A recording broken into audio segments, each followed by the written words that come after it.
Jika benar alam semesta begitu luas, pada kemana ya para alien? Apakah kita adalah satu-satunya makhluk hidup di alam semesta? Atau adakah kehidupan lain selain di bumi? Pertanyaan-pertanyaan ini sebenarnya sudah lama dikemukakan.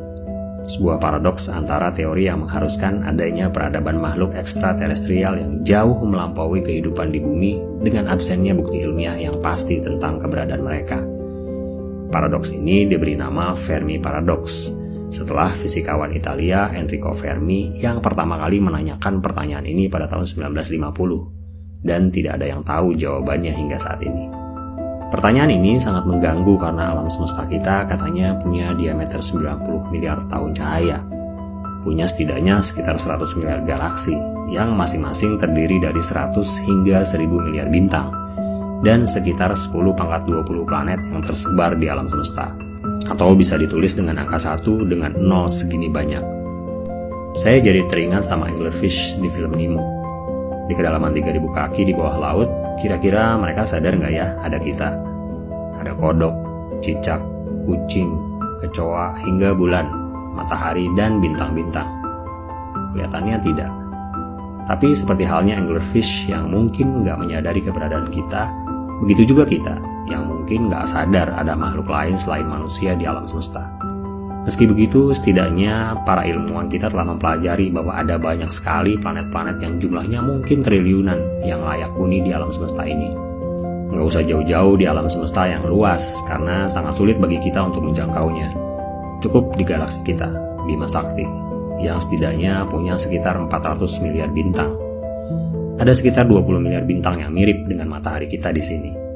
Dan diperkirakan sekitar 1/5 dari bintang-bintang itu memiliki planet yang ukurannya sama seperti bumi dan berada di zona layak huni, yang memungkinkan kehidupan untuk berlangsung.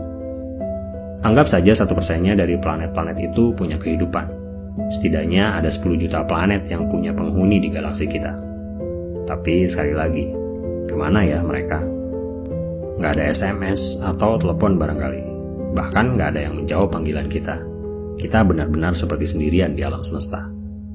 Galaksi kita Bima Sakti umurnya sekitar 12 miliar tahun, sedangkan bumi kita baru sekitar 4 miliar tahun. Jika kemungkinan kehidupan yang digambarkan oleh para ilmuwan itu benar, dan mungkin mereka sudah memiliki umur yang jauh lebih tua dari kita, bagaimana ya kira-kira peradaban mereka? Skala Kardashev membagi-bagi tingkat peradaban berdasarkan kemampuan sebuah koloni dalam mengolah sumber daya alamnya. Peradaban tipe 1 adalah sebuah peradaban yang mampu mengolah seluruh sumber daya alam planetnya hingga 100%. Sedangkan bumi kita berada pada skala 0,7 di tahun 2010 dan diperkirakan baru akan mencapai peradaban tipe 1 beberapa ratus tahun lagi. Tipe 2 adalah ketika sebuah peradaban mampu menyerap dan mengolah sumber daya dari bintang terdekatnya. Dalam kasus kita ya matahari. Mungkin menggunakan sebuah alat seperti bola Dyson yang bertindak sebagai panel surya yang mampu menyerap energi matahari hingga bisa menghasilkan sekitar 70 juta kali konsumsi energi dunia dalam setahun. Tipe 3 adalah sebuah peradaban yang mampu menyerap semua energi yang ada di galaksinya, menjadikannya peradaban yang sangat maju yang mungkin hanya bisa digambarkan melalui film-film fiksi. Tapi sekali lagi, di manakah semua alien itu? Bukankah seharusnya alam semesta dipenuhi dengan pesawat luar angkasa? Ada beberapa teori spekulasi tentang keadaan ini. Salah satu teori yang paling terkenal adalah teori kekosongan galaksi, yang menyatakan bahwa keberadaan kehidupan lain di alam semesta sangatlah langka, dan oleh karenanya kita mungkin belum pernah bertemu dengan mereka. Teori berikutnya adalah The Great Filter, yang diusulkan oleh Robin Hanson, yang menyatakan bahwa setiap peradaban akan menemukan Great Filter yang menghambat proses perkembangan sebuah peradaban. Bisa berupa banjir, gempa, tsunami, perang nuklir, atau asteroid yang menimpa bumi kita.